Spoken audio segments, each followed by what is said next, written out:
Gail Davey is a medical epidemiologist and a reader in global health at Brighton, Sussex Medical School, and she specialises in neglected tropical diseases and non-communicable diseases in lower-income countries. Gail studied medicine in Cambridge and later did her master's and doctorate in epidemiology at London School of Hygiene and Tropical Medicine, after which she moved to Ethiopia to work and teach at the School of Public Health in Addis Ababa University. In 2005, Gail initiated a multidisciplinary program of research into podoconiosis, which we'll be talking more about today. And to date, over 20 research articles and 10 reviews and book chapters have been published as a result of this research. In 2010, Gail continued her podoconiosis research from the UK, both looking at Ethiopia and other endemic countries. And she's worked tirelessly to raise the profile of podoconiosis locally in Ethiopia and in other endemic countries and internationally, influencing policy and practice, which we'll hear more about.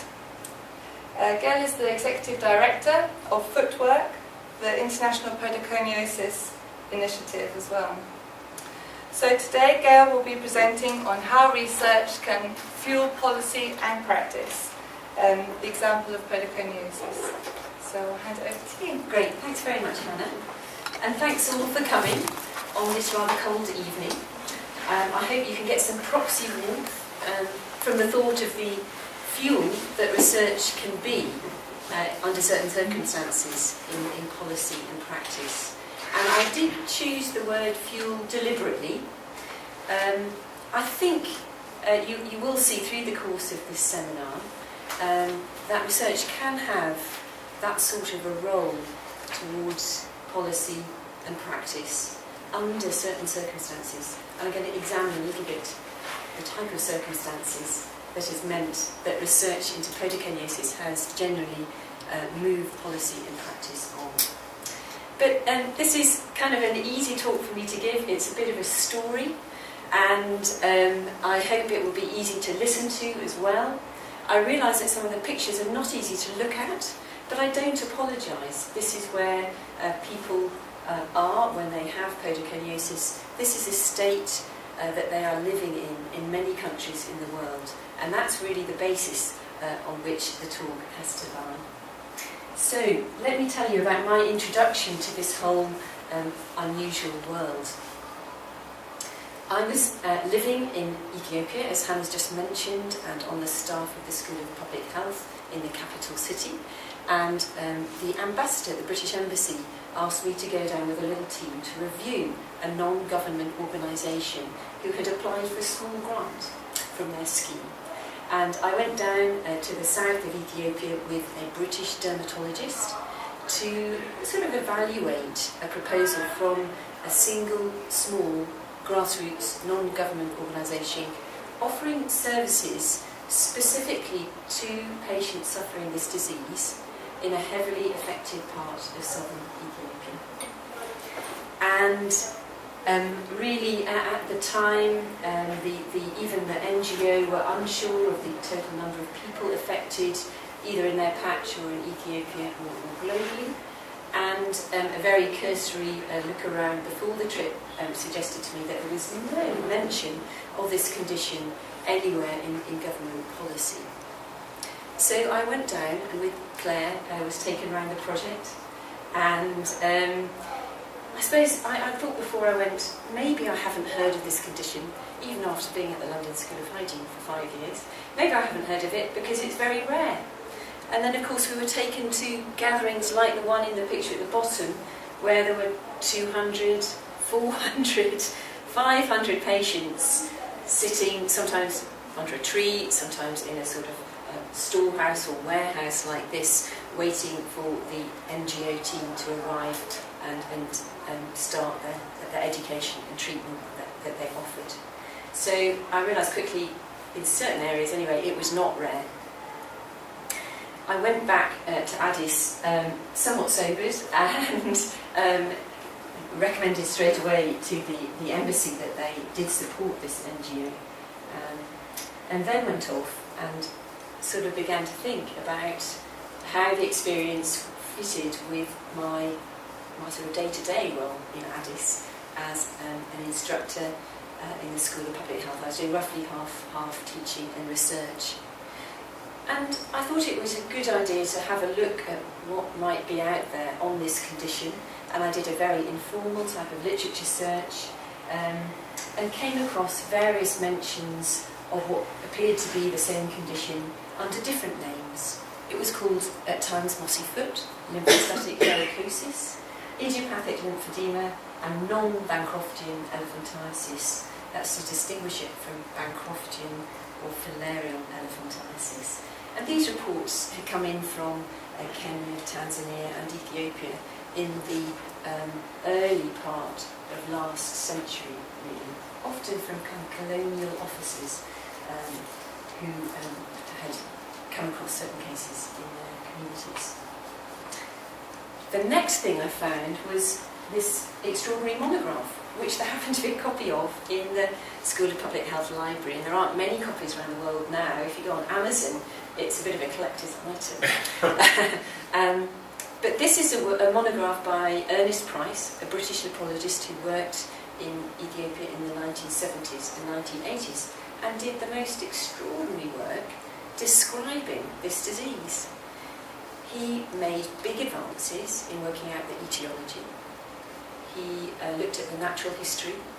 He described the distribution, looking at market counts and other, relatively crude in epidemiological terms, surveys, but still very effective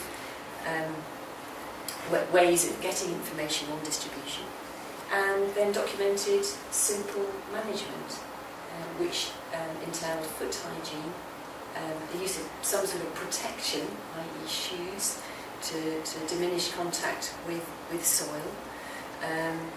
And because he was a surgeon, he also recommended surgery, which is no longer recommended. I found also from grey literature that Catholic sisters had described treating patients across Western Ethiopia from the 1950s or so. And in the late 1970s, Price termed the coin podoconiosis. That's made up of two Greek words for foot, podo, and konios, so that's dust. If any of you know of the term pneumoconiosis, which miners get, and it affects their lungs, it's a similar term, but applies to the feet. So it's a disease caused by dust and occurring in the feet. But I did find that since Price had left the country in the late 80s, there had been almost no further research. Pretty much nothing more had happened, and very little more in terms of take-up by government or non-government organisations. So I'm going to tell you a little bit more about what was understood about podoconiosis around that time, when I first came across it in 2002. And it's quite a lot. This was there. It's in about 30 different articles and in that monograph that I showed you. And Price had made a clever ecological level link between areas of a particular type of underlying geology and the disease. And several other authors had noted the link with exposure to red clay soils, but no one had quite identified the mineral trigger. And Price had noticed a familial tendency, and they'd done some early investigations on that. In terms of pathogenesis, which means what happens as a disease process, again, Price had described this condition, the clinical presentation and the sort of progress of it. He'd done a little bit of histopathology, taking tissue and looking under a microscope, but there were very, very few hospital or health facility-based investigations. So no one had been able to look at, what is the normal blood range on this group of patients, because they never made it to health facilities. Distribution was quite well described, and Price again had shown that in areas of the highlands where red clay soils are present, prevalence was between 1 and 10%, so not a small proportion of people affected. He had also suggested specific altitude and rainfall criteria were important in determining the areas of the country that might be affected by this disease. And he had described age, gender and occupation of those affected. I just put in a little table actually from the latest study that shows pretty much equal gender effectiveness and a steady increase in prevalence as with age. So incidence usually in the second decade of life, and then it doesn't go away, so the prevalence builds up over time. Very common in occupations where there's plenty of exposure, and 85% or more of people in Ethiopia are still subsistence farmers using these very traditional ways of farming. So that means that those occupations are highly at risk. Price had noted that there were economic and social consequences, but hadn't really studied that formally. And he had also noted that hygiene-based treatment seemed to work. He had also advocated for surgery, as I said earlier. And in 2002, of course, I was also able to see the work, or the result really, of the non-government organisation that I'd gone to evaluate, and the effectiveness of a very simple foot washing and then foot protecting type of management formula, but that had never been formally tested. They had worked that out just through listening to the community and trying various very non-invasive things out. And the interesting thing was that this was very, very similar to the management developed by programmes treating lymphatic filariasis in completely different parts of the world. And the group in southern Ethiopia had never heard of this. They had very little contact with any other organisation doing anything similar anywhere. So these two things had evolved in parallel, but were remarkably similar. So that was quite a lot of information available if you're prepared to look. And of course, I and many others have been puzzled as to why this immense work by Price never got any further. And I think there are some explanations why the environment just was not right at the time. Of course, he did all his work when Ethiopia was under military rule, and the priorities of the government were fighting insurgents on almost every front of Ethiopia at the time. So there wasn't a lot of spare money or political will around for a health condition that disables but didn't seem to kill. At the time that Price was studying, there was very little grassroots involvement. I think the Catholic sisters probably were treating patients as part of their general clinic services, but it doesn't seem as though Price ever came across them. So he was never really formally in touch with a group that were regularly communicating with patients and able to take ideas from grassroots and transform them into research. He was doing brilliant studies, but mostly, he was directing, having the idea, directing and executing them. What one could also say, and this may not have been quite so true in Price's time, but certainly since then, that funding priorities for disease in countries like Ethiopia are determined by external funders.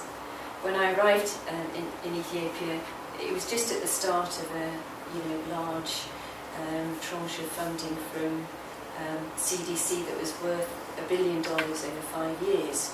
So a lot of effort was going into certain conditions, particularly HIV, TB and malaria, and other diseases just did not get a look in at the time. Maternal health, similarly, and many other non-communicable conditions and neglected tropical diseases.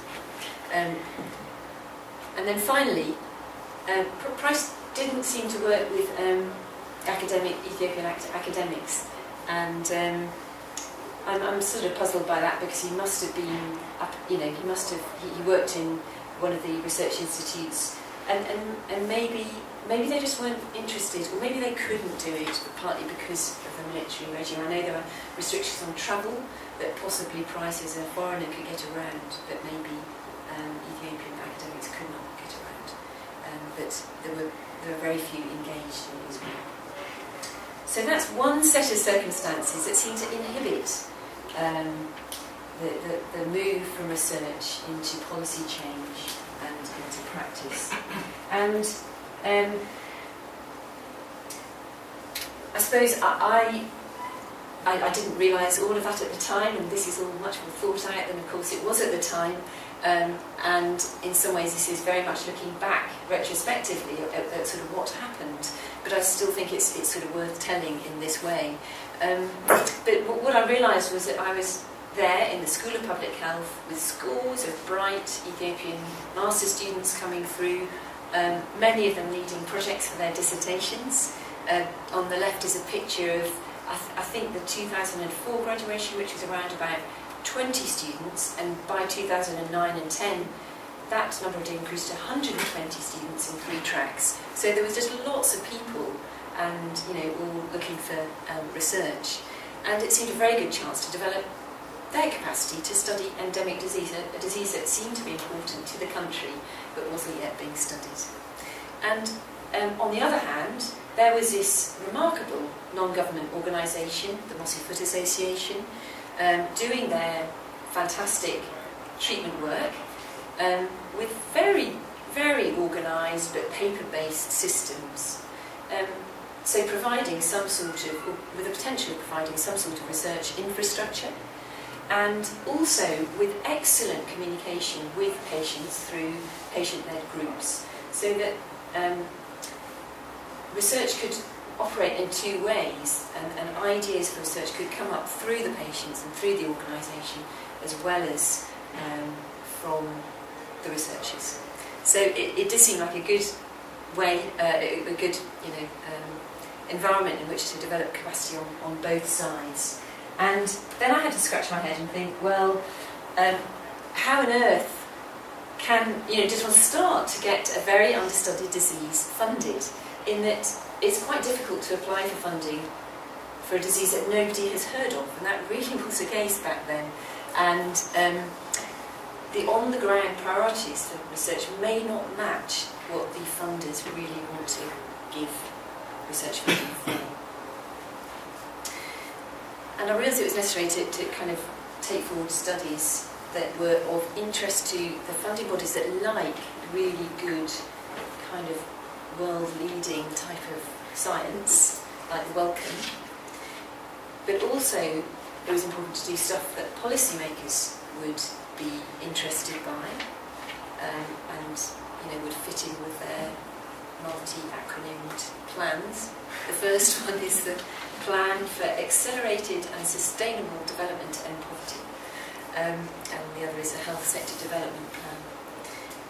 And then, of course, the implementers, they had questions, they had ideas, they had research needs as well, very pragmatic things about disease burden management and how to deliver care. So it was just a bit of a puzzle how to start things off and get funding for at least one of these. And I was put in touch with this small organisation called the Association of Physicians of Great Britain and Northern Ireland, by an asthma researcher that I was working with. He's Nottingham-based, John Britton, and he just mentioned it to me on the field trip that we were making down to one of the research sites. And he said, small amounts of funding, it's a bit of a grey suit club, but if you can get into it, then small pockets of funding to develop links with developing countries. And so on the basis of that, I applied for funding to make a link with Nottingham originally, to do 2 studies, one of them on economic costs, because I'm sort of thinking policymakers, and then one to look at, to just begin to investigate this idea of familial occurrence of disease, which Price had noted, and I thought was worth taking further. And those 2 studies came to less than £10,000, and with a master's thesis for two students. And that was the stage that Melanie joined in. I kind of started thinking about doing this genetic epidemiology because I'd been on a genetic epidemiology working group at the London School, and then sort of got halfway into it and thought, I really don't know enough to do this, and so asked Melanie for help. And so that was a stage at which she got involved and really has remained my best ever collaborator ever since. So that was the first two studies, and what I'm going to do is to kind of show how really the genetic study catalysed a huge number of other studies. And I mean the economic one was much more useful in terms of advocacy, but the genetic one did just trigger a range of further studies.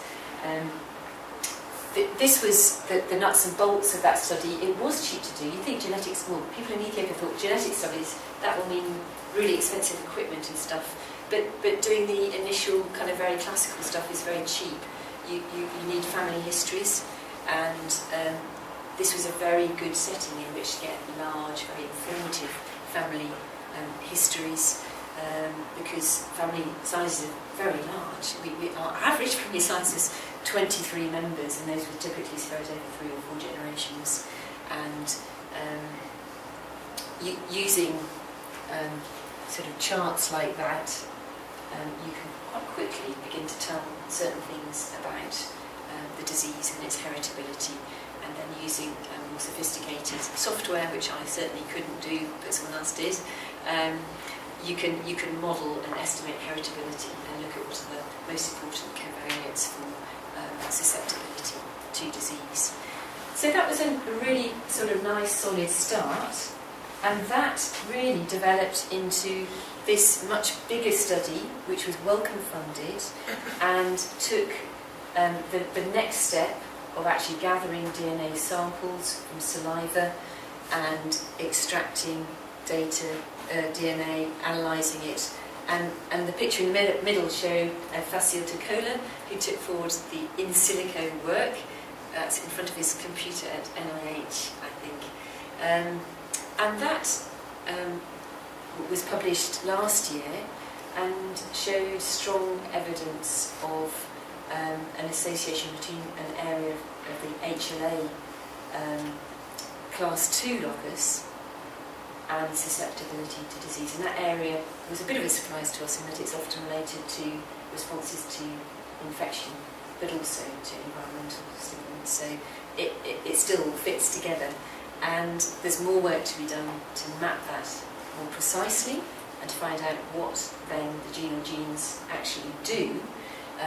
But it was a really nice sort of proof of concept that a study like that could be done in a low-income setting. And it was the first genome-wide study in non-communicable disease in Africa. And as I said, that came out last year and quickly led further. But even during the preparation for that, other studies span off. A clinical staging system so that we could work out, kind of subcategorise patients according to how severe their disease was. So again, that was something that Fasil developed before doing the DNA collection, and that had the really nice consequence of being very popular very quickly with patients, because they really liked to see the progress they were making on treatment, and so they had a way of measuring and saying, you know, to their friends in the treatment group, you know, 2 months ago I was this, and now I've reached that. The other thing that spun off during the preparation for DNA collection was using a method of ethical assessment developed by Bobby Farsides, who's Professor of Medical Ethics here, and a PhD student of hers, Susie Bull. They adapted a rapid anthropological approach to look at ethical issues before doing a major scientific study. And we felt this was really important to do in this very vulnerable population with low literacy, low ideas of sort of scientific concepts. And Fasil used that and was able to design a consent process that respected the levels of understanding in the community and of permission structures as well. And he also looked carefully at how we could avoid reinforcing stigma, by approaching a family with a disease where we're actually making things a lot worse for them in the eyes of the wider community. And that sort of spin-off has itself led to another Ethiopian student taking the rapid ethical assessment further in Ethiopia as his PhD, and he's currently supervised by Bobby, and is about halfway through his PhD on that. Then the kind of core bit of the genetic study enabled a further application to the Wellcome to continue really investigating the etiology of the disease by exploring the environmental side of the puzzle as well as trying to replicate what was happening in the genetics. And these pictures show sort of the left four are the geological work going on up Mount Choke in northern Ethiopia, and we're collaborating with the Natural History Museum as well as geologists in Addis about and trying to identify which minerals or groups of minerals or what size of particle seems to be important in these irritant soils. And the right two photos are work going on to replicate the genetic study. So the top one is in Cameroon, a research student doing rapid ethical assessment before the study, and the bottom one is the lab of Professor Sam Monji, who is our main collaborator in Cameroon. And then lastly, spinning off from the GUS, have been a sort of suite of behavioural studies. And this is a kind of really interesting example of how a fairly high-profile research paper attracted attention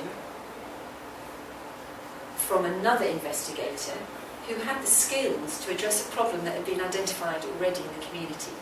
So Fasil Takola gave a presentation of his research at NIH, and another investigator there, Colleen McBride, heard this and thought this is really interesting. She's done a lot of work on behaviour relating to people's understandings of heritability. And at the same time, we were just getting messages from the non-government organisation in southern Ethiopia that despite well-resourced shoe distribution for children at high risk of podoconiosis to prevent disease, they were aware that the shoes just weren't being worn optimally. There were times that they were being worn and there were times that they were not. And I've often seen this. You come to some people working in the field. These two boys, they're probably about 8 and 10, and they were following their father's plough and beating the clods with a stick to make them smaller. And they were doing that barefoot, having left their shoes at the side of the field. And of course the time of exposure is obviously when they're in there, right there in the soil. And that's when they need to be wearing something, although they almost universally say that shoes are pretty useless for that. So anyway, Dr. McBride's team have done a series of quite in-depth qualitative studies looking at how perceptions of heredity might influence preventive related behaviour, and have found that people kind of subdivided into 3 groups. Either they thought heredity was not a cause, or they thought it was the only cause, or they thought it might be one of many causes. And if they thought it wasn't a cause, then they tended to think that the disease was infectious, and then they had ideas, strong ideas that prevention would be about hygiene type of issues and not being around people with the disease. If they thought heredity was the only cause, they were fatalistic and didn't think there'd be anything they could do. Whereas if they thought heredity might be one of many causes, then they were quite open to the idea of prevention using something like shoes or some other barrier like that. And so these beliefs clearly influenced how much they felt in control of preventing podoconiosis. And from those qualitative studies, a set of materials has been developed, training, and then sort of community awareness materials, poster, song, that sort of thing, that are aimed to influence behaviour change towards more consistent use of shoes. And that's a couple of kids who've been given shoes and socks in part of the distribution programme. They've been encouraged to wear them all their waking hours, really. They get up, they put the shoes on, no matter whether they're going out to play football, to collect water, to go to school, whatever it is, the shoes are on the feet for as much of the day as possible.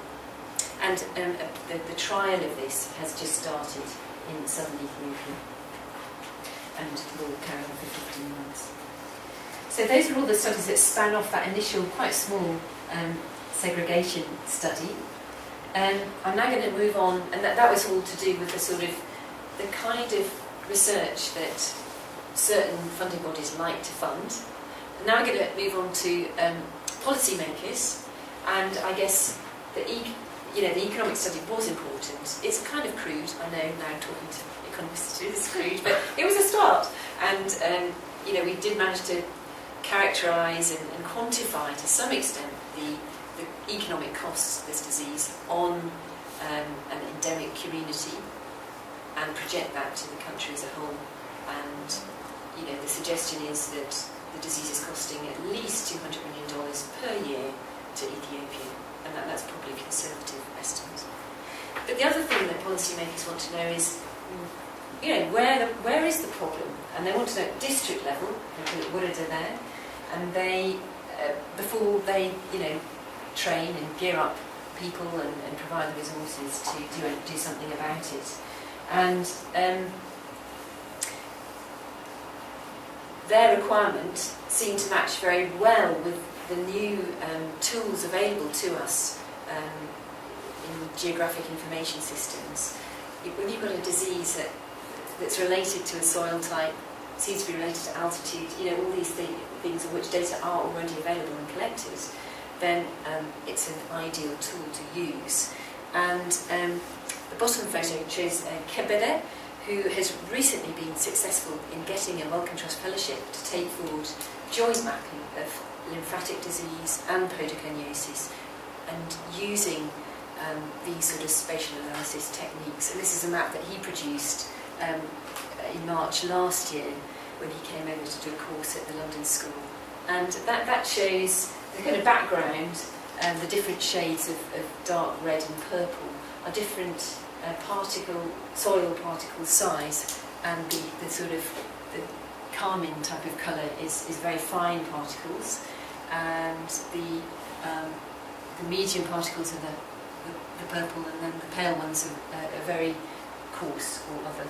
And from that, he plotted what was known historically about disease, and it does look as though the disease is found on fine particulate soils.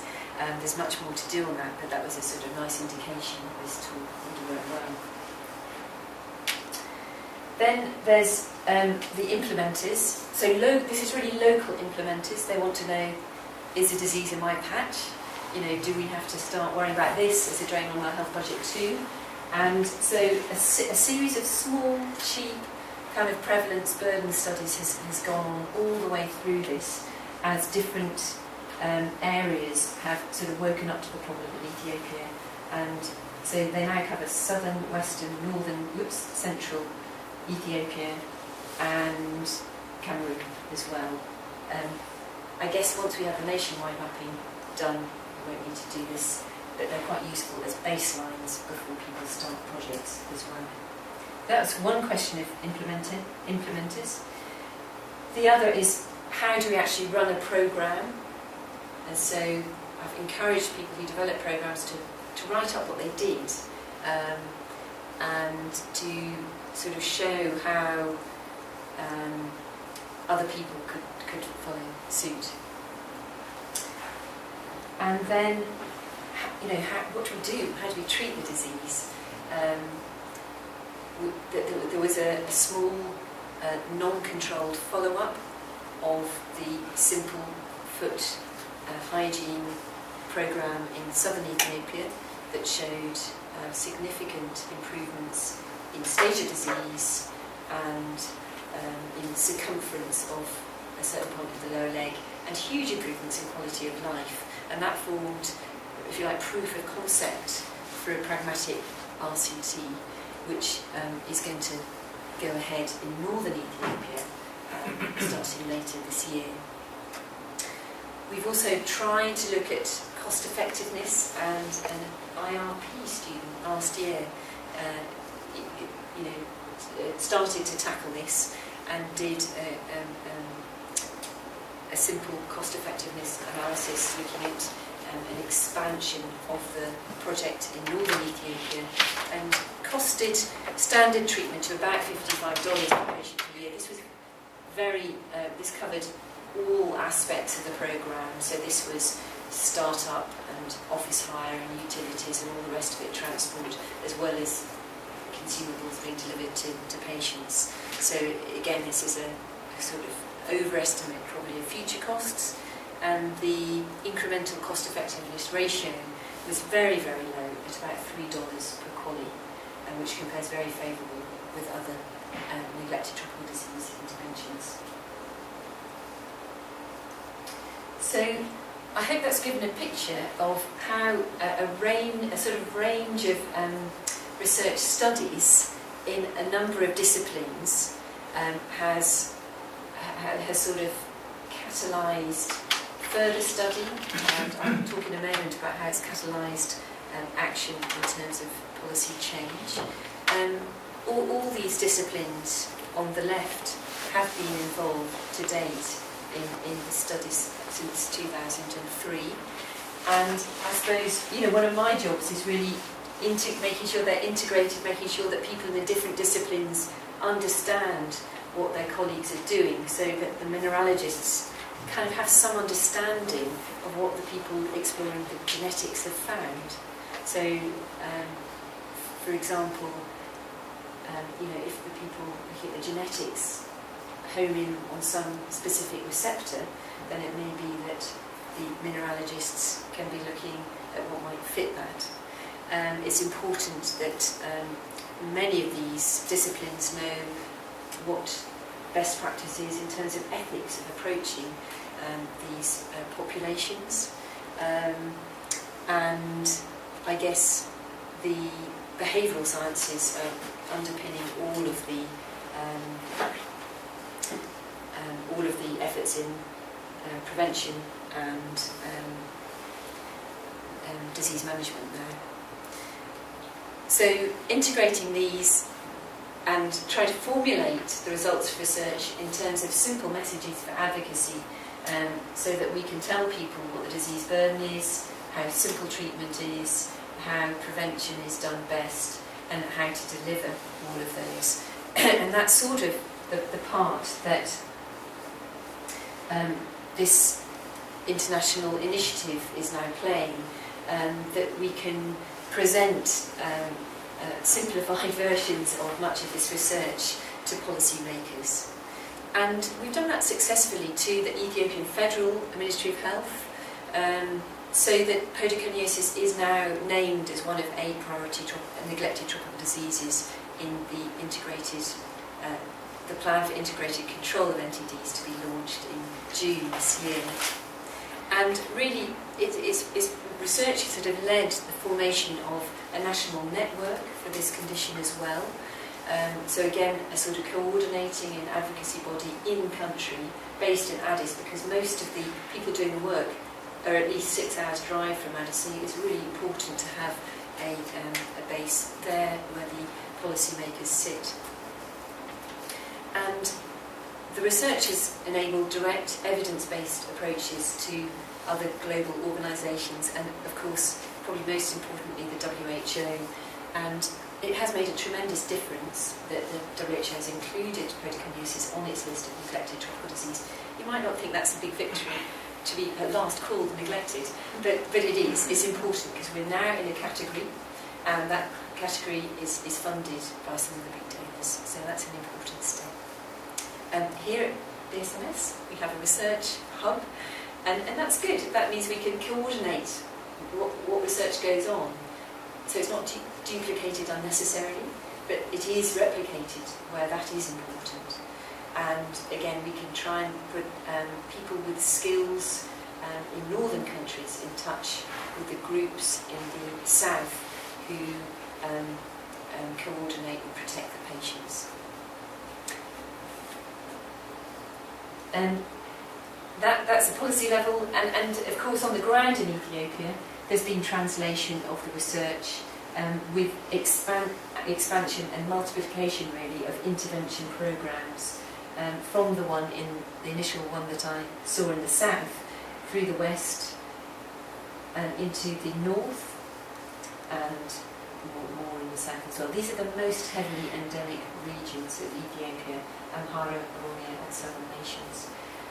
And these are all trying to use patient-led, community-based programmes, which seem to be the only sustainable way of reaching 1 million patients in a country like Ethiopia. So, thinking back very briefly on why more recent research was able to fuel policy change and practice, well, there is obviously a much more stable political background. There is a functioning government. There is, in name at least, a democracy, and there have been border wars, but nothing internal for a long while now. I think it's been vital that the non-government organisations working at grassroots have been encouraged to play a part in developing research. They're coming up with the ideas quite a lot of the time. They're coming up with the questions, and then it's a case of matching that with the right research group. Endemic country students and academics have been fundamental to this research, and that's important, not just because there's now a kind of a cadre of academics interested in and knowledgeable about the disease in Ethiopia, but it also, I can see it having spin-off effects. They've all got families in rural areas, and many of those families have got affected members, and so it's another way of disseminating information about disease if the key people doing the work are communicating back with people in their own home communities. And I suppose the research has also given, say, Footwork, the initiative, the confidence to call external funders bluff a bit. And by this I mean, with the backing of good research, it's now possible to approach an organisation like Gates, who until now have said no, podoconiosis isn't on our list. It's, we're not looking at that at the moment. And I think it's a question of just chipping away at these. And if we're producing good evidence of effective and cost-effective treatment for a condition that's important around the world and could be eliminated, then those type of funders are more likely to listen. So this is all about the research, and I'll finish with a list of the research team. And that's a list of people currently engaged in research in these different disciplines, and really none of what you've seen could have happened without the teamwork of all these people. I'm very happy to answer questions now. I do realise it's late, and Hannah will chair the questions for us. Thanks very much for listening.